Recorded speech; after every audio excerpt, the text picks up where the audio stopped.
premier site d'articles français et patriotes, présente Sud Radio Berkov dans tous ses états.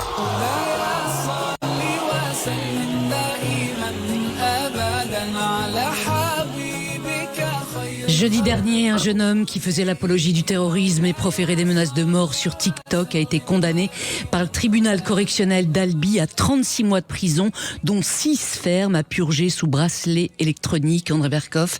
Et il y a 2 semaines, et bien sûr Sud Radio, nous avions reçu Alia, une de ses victimes qui avait porté plainte contre lui en janvier dernier. Elle vient de nous rejoindre sur Sud Radio. Bonjour à vous Alia. Alors je rappelle, vous êtes apostate de l'islam depuis 2 ans, ce qui vous a valu effectivement d'être agressé violemment à plusieurs reprises sur les réseaux sociaux. Qu'est-ce que vous pouvez nous dire de cet agresseur ? Et surtout qu'il a été condamné, ce qui est quand même une première, Alia. Bonjour. Bonjour. Qu'est-ce que je peux dire sur cet agresseur ? Qu'il a 22 ans. Et en fait, je croyais que c'était une personne lambda, un jeune qui faisait son malin derrière l'écran.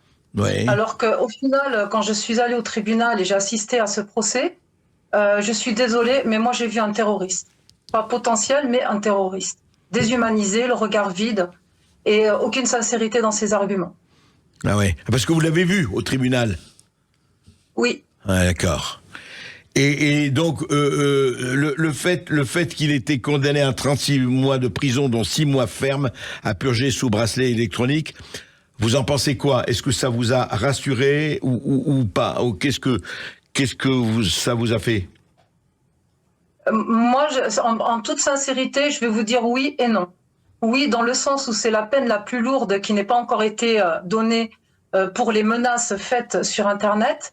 Ouais. Et non, dans le sens où je trouve que c'est pas assez sévère pour ce qu'on a subi depuis le mois de janvier. Oui, alors voilà. Justement, racontez-nous ce que vous avez exactement subi depuis le mois de janvier. Je rappelle que vous faisiez des lives sur TikTok dans lesquels, effectivement, vous lisiez des sourates du Coran. Racontez-nous lesquelles.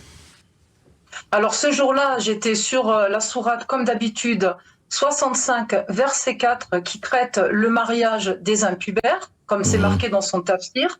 Et le tafassir explique la sourate, qui nous explique qu'il s'agit de divorcer des impubères, donc celles qui sont trop jeunes pour avoir leurs règles, comme c'est marqué dans le Coran. D'accord. Donc, en débattant sur ces textes-là, on n'était pas d'accord comme d'habitude avec un individu, et donc lui, par la suite, est monté dans le live et nous a proféré toutes ces menaces. Quel genre de menaces ? Les menaces, quand il est monté, il a dit « Vous allez être décapité par un État islamique », je cite, et vous allez mourir dans un attentat, bande de koufars, de mécréants de merde. Vous allez être tous égorgés, vous allez être affichés sur Telegram de l'État islamique Daoula. Et il a chanté un chant de Daesh qui disait, entre autres, je vous cite 2 phrases, « Couteau bien aiguisé, égorgez les Français. Musulmans de France, explosez-vous, Stade de France. » Et aussi, il en a rajouté pour se moquer des victimes du Bataclan. D'accord. Et dites-moi, alors donc, effectivement, c'est pour ça que vous dites oui et non, parce que vous dites, à ce niveau, il aurait mérité quand même plus que cela. Oui.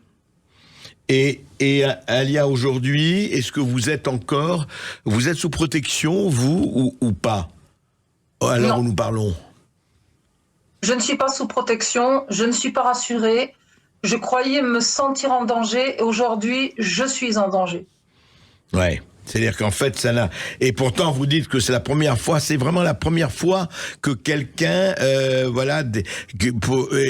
condamné pour avoir proféré des menaces de mort de ce genre et de ce type-là, quoi.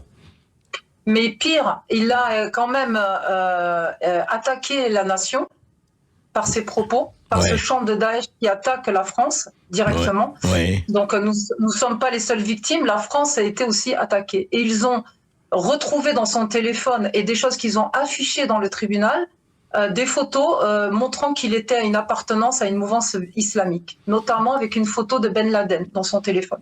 Donc il a reconnu effectivement les faits. Comment il justifie ces agressions ? Qu'est-ce qu'il disait exactement à la barre ? Il a 3-4 versions. Il était fatigué, il n'avait pas dormi pendant 30 heures, il avait pris des substances, il avait pris trop de café. Enfin voilà, ça change à chaque fois. Il voulait faire peur, il pensait pas choquer, il voulait troller, il savait pas que.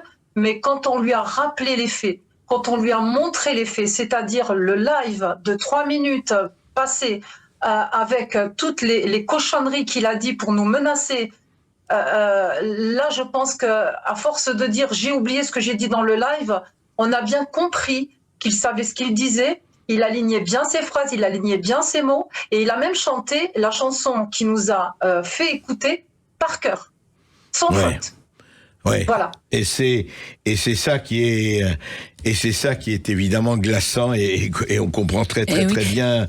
Et dites-moi, Alia, est-ce qu'on vous a proposé une protection? Est-ce qu'on vous a proposé quelque chose et aujourd'hui ou pas? Ou est-ce qu'aujourd'hui, sachant ce qui se passe, les tribunaux ayant écouté ce qu'il a écouté et au-delà de la condamnation, est-ce que quelque part, à un certain niveau ou pas, on vous a proposé une protection au niveau, je ne sais pas moi, de la municipalité, de là où vous habitez, etc., ou pas? Non, donc c'était pas sur mon lieu d'habitation qu'il y a eu le procès, mais en sortant du tribunal, moi et mon avocate étions terrorisés, parce qu'on a compris à qui on avait affaire. Notamment, il n'était pas tout seul, il était avec son ami. À savoir qu'on a dû partir en catastrophe du tribunal et que vite, je la dépose à la gare. Ils nous ont pistés. Ensuite, ils nous ont suivis auprès de mon véhicule. En partant, mon avocate les a vus se cacher derrière une voiture pour nous regarder. Pour nous regarder partir. Ouais, c'est terrible.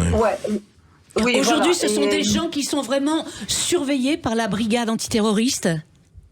Oui, j'ai eu la confirmation aujourd'hui. Parce que je les ai interpellés. Je suis quand même allée faire une main courante pour signaler l'attitude qu'ils ont eue suite à la sortie du tribunal. Parce que je trouvais pas ça normal, et donc du coup la brigade antiterroriste est sur leur côte et les surveille. Juste un dernier mot, Alia, vous avez été indemnisé, vous serez indemnisé ou pas là-dessus? Oui, à hauteur à peu près de 2700 € en tout. De dommages et intérêts.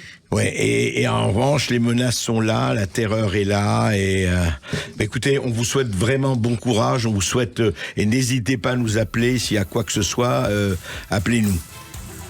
Merci beaucoup. Merci à vous, Alia, d'être intervenue sur Sud Radio. André Berkoff, dans un instant, la culture dans tous ses états, avec la diva américaine du gospel, Liz McComb, et Manon Altazin, la première femme pilote d'avion sourde en France. Son histoire et celle de sa famille est racontée dans un film puissant qui sort au cinéma le 10 décembre exactement. Elle sera, elle et ses parents, dans un instant avec nous sur Sud Radio.